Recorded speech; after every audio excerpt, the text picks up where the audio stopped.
And I think that the result for the Western powers is going to be, in the case of Europe, Britain, Japan, it's going to be stagflation for years, which will very likely accelerate into a hyperinflation. So inflation is going to be accelerating. And then with respect to the United States, I think that the United States has a much greater maneuvering space.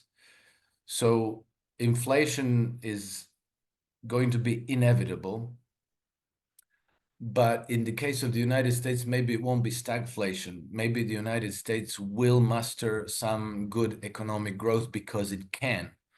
It can attract a lot of capital back home. It can restart industrialization. It can use a lot of this capital to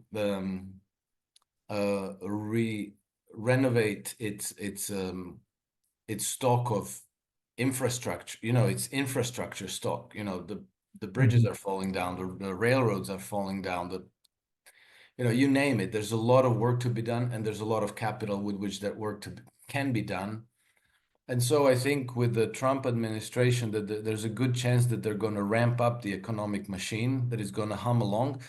That's not going to save the dollar, but if people are working and the economy is producing goods and services, people are okay. Everybody's savings are going to go to zero or close to, but there's going to be work, there's going to be bread, there's going to be food, and there's going to be stuff in the stores.